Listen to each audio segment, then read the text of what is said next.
It's Accountech Bytes, your ray of sunshine through the accounting technology gloom. I'm Tom Herbert, Accounting Web's technology editor. Let's dive straight into the news headlines then.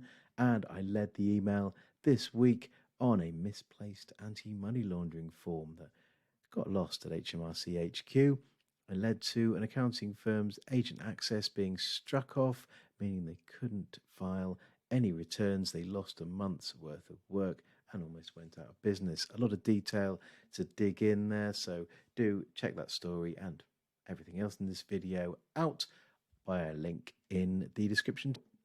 What's next? Well, I guess the action on accounting technology social media centered around changes to Xero's pricing plans that are coming in September. So they have new streamlined plans for UK business customers and a couple of new slimmed down offerings for accountants and bookkeepers.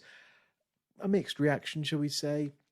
A fair amount of kickback from Xero users, followed by Xero firms fighting back and defending the software.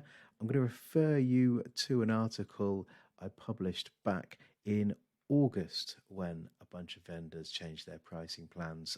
Got a lot of help from Billy McLaughlin over at 2020 Group.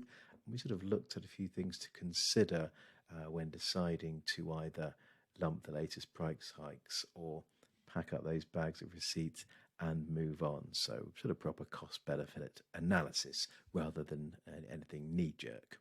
Sticking with Xero now, and in a couple of weeks it's their big London show, XeroCon, and we've got a few tips here from their general manager of partnerships, Michael Green, about how to get the most from the event. We're not quite sure whether we'll be hearing more about their AI product, Just Ask Xero or Jax, but if you're interested in practical ways AI can help you in your practice today, then I've got just the webinar for you next week, Thursday, June 6th at 11 a.m. That's myself, Stuart Miller from Xero, the aforementioned Billy from 2020, and Louisa Matheson from First Intuition. Should be a really good session. So again, link in the description. Sticking with AI, I should have really rung the AI gong, shouldn't I? Goodness, there we go. There it is. Anyway, sticking with AI, our DepEd Matthew Ord has written up a piece on the new artificial intelligence safety agreement that was signed in Seoul this maybe last week, actually, wasn't it? Yeah, and had some help from Stuart Leach over at RSM to digest that.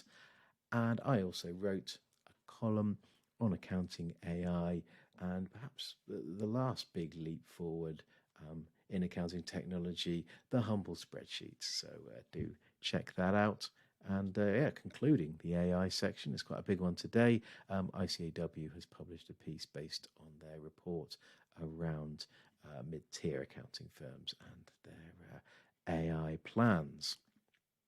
Got a new series for you now, and the world's full of technology case studies telling most cases a fairly simple story, but as anyone who's worked at the sharp end of tech transformation knows, in real life it's not that simple. So Scott and Bland's Ryan Piercy joined us for the first in this series, the Accounting Tech Repair Shop, to help us unpick a tricky client issue by identifying a KPI leading to a process change, leading to the right technology being put in place. So thank you to Ryan for that.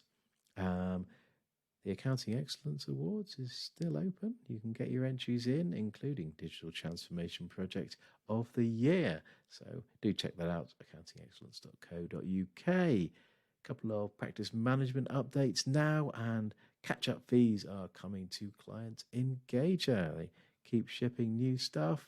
Thank you to Johan, their co-founder, for posting that. And Estonian practice manager Uku has a few new updates for May as well, including a rebuilt client sidebar, the ability to manage your own company as a client, and a couple of calendar updates as well. Excel Online can now fix misspelled data, clean extra spaces, sort of fix inconsistencies here. So yeah, interesting stuff. And what the spreadsheet gods giveth, they also taketh away. So we do have a spreadsheet blunder story here. So Wellington Water has had to find an extra $51 million over the next 3 years thanks to a spreadsheet mistake. Well, you won't have to pay $51 million to receive our accounting technology email, hot off the press every Thursday and free for anyone wanting to receive it. So pop your email address in the box, click the yellow button, and you're all signed up. If you're watching on the socials, please like, follow, subscribe, and I will see you next week. Bye for now.